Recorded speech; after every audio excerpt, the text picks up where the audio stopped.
मुंबईतील वांद्रे लिंकिंग रोडवरील क्रोमा शोरूमला भीषण आग लागली। अग्निशमन दलाच्या 15 गाड्या घटनास्थळी दाखल झाल्या आणि आग विझवण्यासाठी शर्थीचे प्रयत्न सुरू आहेत। आगीमध्ये क्रोमा शोरूमचा 3रा मजला पूर्णपणे जळून खाक झालाय। पहाटे 4 वाजता लागलेल्या आगीमुळे आता आणखी रौद्र रूप धारण केलेलं आहे। ही दृश्य आपण बघतोय। 4थ्या लेवलची आग आहे अशी माहिती सध्या समजतीये। एनडीआरएफचं पथक सुद्धा आता घटनास्थळी पोहोचलंय आणि परिस्थितीवर नियंत्रण मिळवण्यासाठी प्रयत्न करतंय। मुंबईच्या वांद्र्यामध्ये जो आगडोंब उसळला होता त्याची दृश्य आपण एका बाजूला स्क्रीनवर पाहतोय आणि दुसरी दृश्य आहेत अग्निशमन दल, स्थानिक पोलीस शिवाय एनडीआरएफ टीम यांच्या मदतीने आग विझवण्यासाठी जे प्रयत्न सुरू आहेत त्याची दृश्य। आणखी तपशील घेऊयात। प्रतिनिधी धनंजय दवी आपल्या सोबत घटनास्थळावरून जोडले गेलेले आहेत। धनंजय, आता नेमकी काय परिस्थिती आहे? एनडीआरएफची टीम तिथे आल्यानंतर आता परिस्थितीवर नियंत्रण मिळवण्यात यश येतंय का? रिद्धी, अजूनही परिस्थिती जी आहे ती नियंत्रणात आलेली नाहीये।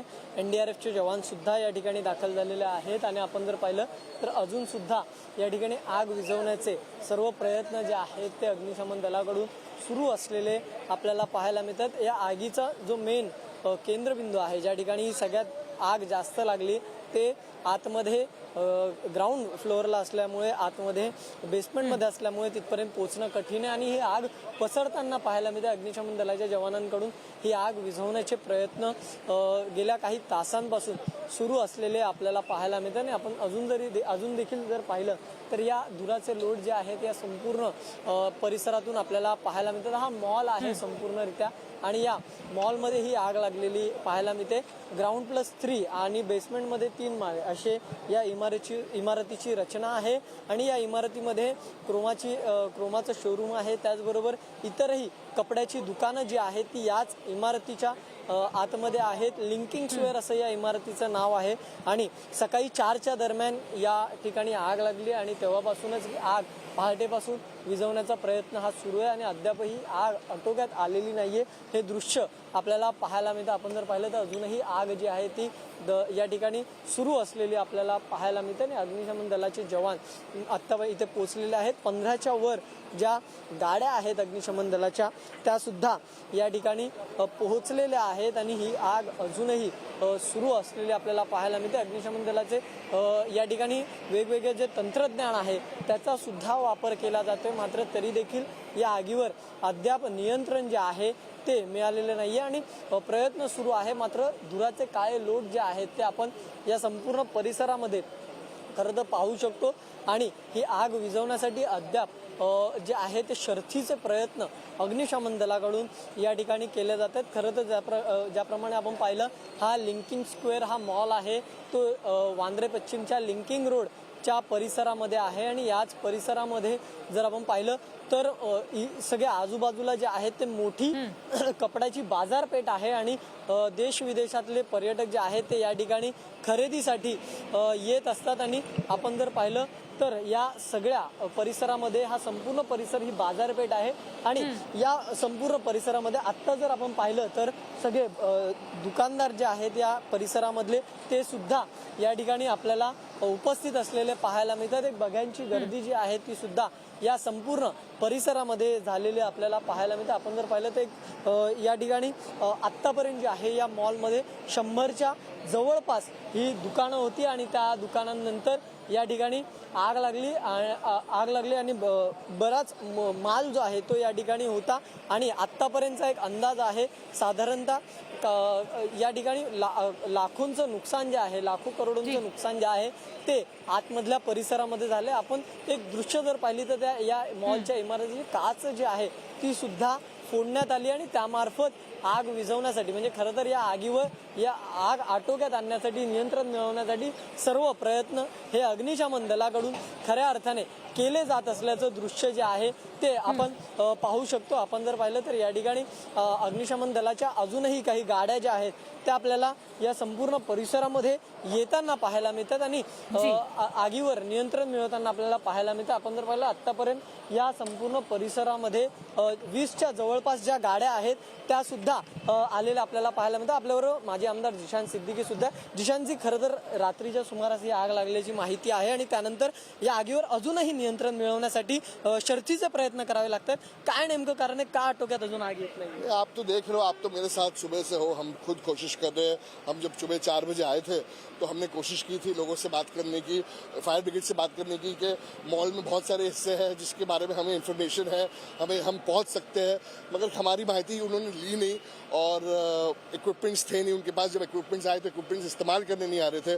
अभी भी रोबोट्स आए हैं मगर उनको रोबोट्स को इस्तेमाल करना नहीं आ रहा है.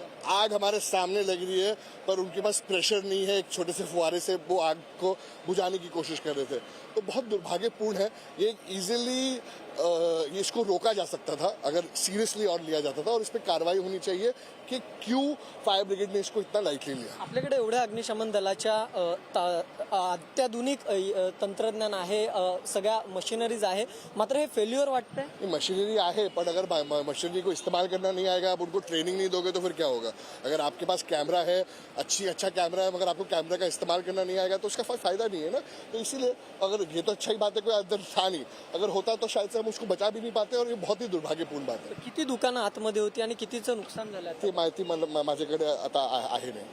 नक्की, धन्यवाद. जिशान सिद्दीकी आपल्यासोबत होते आणि आपण जर पाहिलं तर या संपूर्ण परिसरामध्ये मोठी आग लागली आणि त्यानंतर या ठिकाणी आग विझवण्याचे प्रयत्न सुरू. दुसरीकडे जसं आपण उल्लेख केला की एनडीआरएफचे जवान सुद्धा या ठिकाणी पोहोचले. त्यांचे सुद्धा ज्या सर्व साहित्य आहेत त्या साहित्यासकट एनडीआरएफचे जवान या ठिकाणी उपस्थित आहे. आगीवर लवकरात लवकर नियंत्रण मिळवण्यासाठी प्रयत्न सुरू आहे. मात्र एकीकडे आपण जर पाहिलं तर ही सगळी बघ्यांची गर्दी सुद्धा आपल्याला पाहायला मिळते आणि अशाच पद्धतीच्या या इमारती या संपूर्ण परिसरामध्ये असलेल्या पाहायला मिळतात. हे संपूर्ण बाजारपेठ आहे, ही कपड्यांची बाजारपेठ आहे आणि याच बाजारपेठेमध्ये एक असलेली ही लिंकिंग स्क्वेअर नावाची इमारत आणि या इमारतीच्या बेसमेंटमध्ये आग लागली आणि या आगीचा भडका हा वाढत गेला आणि या आगीचा भडका वाढल्यानंतर ही आग आटोक्यात आणण्यासाठी जे आहे ते अग्निशमन दलाला अडचणी ज्या आहेत त्या येताना आपल्याला पाहायला मिळत आहेत. रिद्धी जी, आता सध्या या बघ्यांची गर्दी सुद्धा नियंत्रणात आणणं गरजेचं असेल धनंजय. हा जो सगळा आता आजूबाजूचा परिसर आहे त्या ठिकाणी नेमकी कशी काळजी घेतली जाते, या सगळ्या बघ्यांना मागे सारून नेमका कुठल्या अडचणींवर मात सध्या अग्निशमन दलाचे जवान करतायत? खरं तर आजूबाजूचा परिसर पुन्हा एकदा मी दाखवतो. ही सगळी जी रांगेत आपल्याला दुकानं पाहायला मिळतात ही सगळी दुकानं आहेत, ही कपड्याचीच दुकानं आहेत आणि यामध्ये जर आपण पाहिलं तर सगळी काळजी जी आहे ती घेतली जाते. खऱ्या अर्थाने ज्या ठिकाणी ही इमारत होती, ज्या इमारतीला आग लागली त्या इमारतीच्या बाजूला सुद्धा इमारती आहेत, मात्र त्यामध्ये काही अंतर असल्यामुळे ही आग इतर इमारतींपर्यंत पोहोचू शकली नाही. मात्र ही दृश्य ताजी आहेत की अजूनही अग्निशमन दलाचे जवान ही आग विझवण्यासाठी सर्व प्रयत्न जे आहेत ते करताना आपल्याला पाहायला मिळतात आणि खूप सामान जे आहे ते सुद्धा यामधून बाहेर काढण्यात आलेलं आहे. हे धुराचे लोट जे आहेत ते सांगतात की अजूनही आतमध्ये आग ही धुमसताना पाहायला मिळते आणि या संपूर्ण परिसरामध्ये ही ताजी दृश्य आपण आपल्या प्रेक्षकांना दाखवतो. आतमध्ये जर खाली सुद्धा पाहिलं तर बरंचसं सामान रिद्धी हे आपल्याला पडलेलं पाहायला मिळतं, कारण की हे सगळं सामान आतमध्ये होतं ते सुद्धा बाहेर काढण्यात आलं जेणेकरून आग ही आटोक्यात येण्यासाठी जे आहे ती अग्निशमन दलाला मदत होईल. मात्र ही आग कुठेही थांबताना पाहायला मिळत नाही, अजूनही ही आग धुमसताना पाहायला मिळते.